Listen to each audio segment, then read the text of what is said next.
2017, I was riddled with anticipation for the release of Star Wars Battlefront 2 from EA.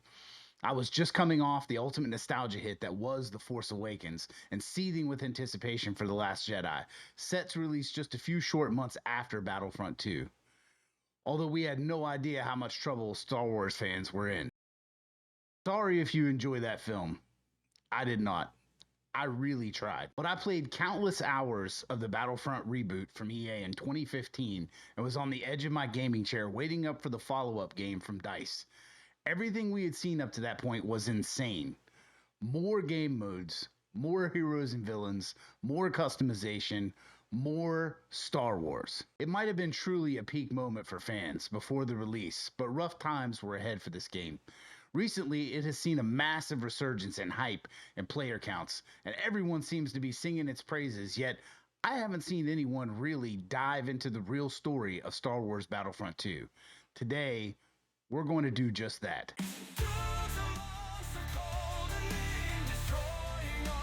Hey, welcome in. I'm Dude's a Monster, or just Monster.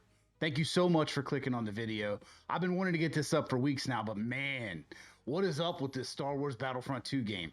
Everyone seems to be talking about it, playing it, praising it. But I remember this game completely differently during the dark times, during the Empire. There was so much controversy around this game at its launch in November of 2017. The game's progression system heavily relied on loot boxes, which players could purchase with real money, leading to accusations of pay-to-win mechanics.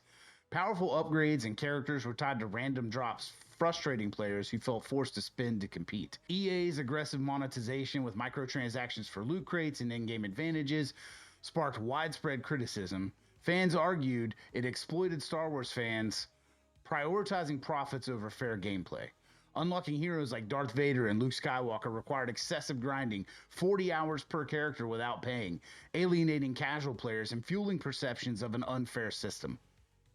Now infamous Reddit comment from EA defending the controversy became the most downvoted post in Reddit history, a Guinness Book World Record of over 600,000 downvotes, further amplified the controversy and highlighting player discontent. The controversy erupted during the game's beta, with players and reviewers slamming the loot box system. EA's attempt to adjust drop rates and costs before launch were seen as inadequate. The loot box system raised concerns about gambling-like mechanics, prompting investigations in countries like Belgium and the Netherlands, and this led to a broader industry discussion around loot boxes and regulation. EA's response? They temporarily removed microtransactions shortly after launch due to the backlash, but reintroduced them later with tweaks. They also overhauled the progression system in 2018 to remove paid loot boxes, earning some goodwill, but the player counts never fully recovered, and the game was seen as a major flop after massive boycott movements online kept players away.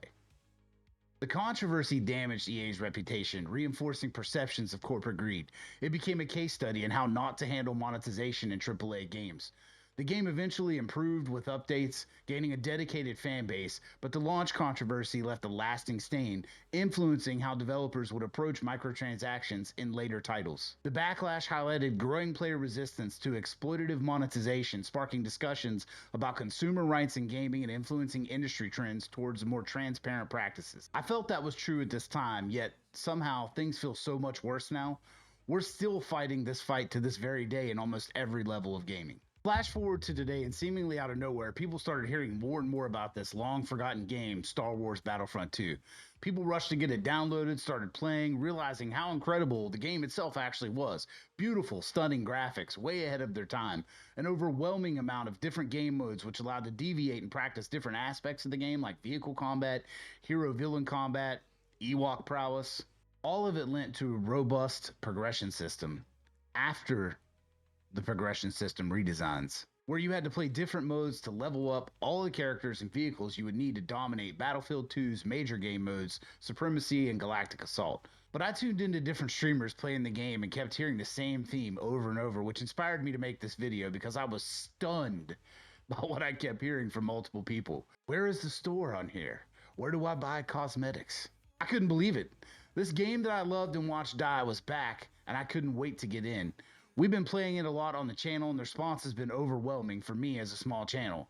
Now, there's even a lot of speculation and rumors and clues that the franchise may be revived. Former Battlefront 2 developer Matt Selgholm expressed enthusiasm on Reddit, stating that he and ex-colleagues want to get the gang back together for a potential Battlefront 3, though many original team members from DICE have left.